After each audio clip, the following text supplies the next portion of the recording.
Bonjour et bienvenue au studio. Aujourd'hui, je vais vous présenter la rotule Manfrotto 410 Junior, qui est une rotule à 3 points qui a l'avantage d'être micrométrique.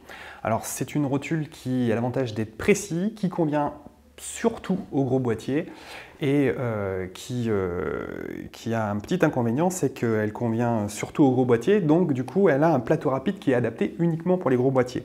On va le voir, le plateau rapide est juste énorme. Alors ça se monte comme toutes les rotules Manfrotto sur la vis filetée centrale et ça se verrouille avec 3 petites vis sur les côtés. Donc je vais positionner, tac, on va mettre un peu plus bas. On va positionner donc la rotule sur la vis centrale. On va essayer de ne pas la tomber. Elle est un peu lourde. Tac. Voilà. Ensuite, une fois qu'on a vissé sur la vis centrale, on remonte la colonne. On met un petit coup de tournevis. Alors, je ne le visse pas complètement parce que je vais la redémonter tout à l'heure. C'est juste pour vous montrer. Et on redescend. Alors l'intérêt, c'est que, on va le voir, on peut donc jouer sur les 3 axes en déverrouillant complètement et en tournant d'un coup, mais aussi en tournant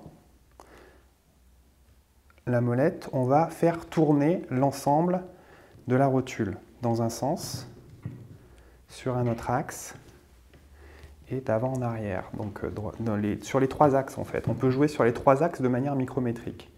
Je ne vous cache pas que quand vous faites de la macro, quand vous faites des photos de déco, vous devez vraiment vous caler sur les perspectives, c'est extrêmement pratique, c'est extrêmement précis. Ça peut paraître un peu plus lent, mais il est toujours possible de déverrouiller et de bouger sans jouer sur le côté micrométrique. On relâche, ça verrouille et on repasse en micrométrique. Alors ça, c'est l'avantage. L'inconvénient, c'est que, vous voyez, le plateau rapide est très gros.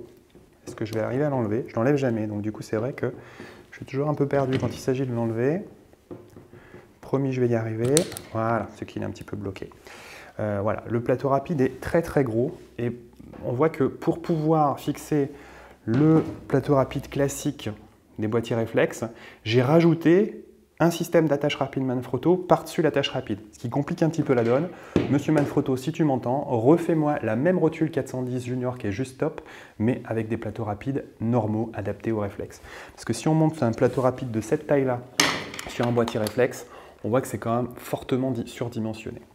Voilà, donc l'inconvénient il est là, c'est la taille du plateau rapide qu'on peut facilement contrebalancer. Enfin, on peut résoudre le problème en rajoutant par-dessus une deuxième attache, enfin un deuxième système d'attache rapide, mais bon, ça serait quand même bien d'avoir le tout ensemble. Il y a également un petit niveau à bulles, voilà. Alors personnellement, je ne l'utilise pas parce que il y a un gyroscope dans mon appareil photo, donc sur les 5D, vous avez un gyroscope à l'intérieur.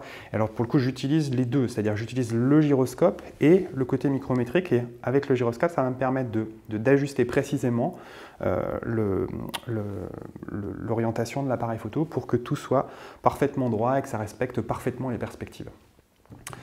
Voilà, j'espère que cette présentation de la rotule Manfrotto 410 Junior vous aura aidé à mieux comprendre son fonctionnement. N'hésitez pas à aller sur le site, je présente d'autres types de rotules aussi, parce que celle-ci peut ne pas convenir à tout le monde, donc il y a d'autres types de rotules.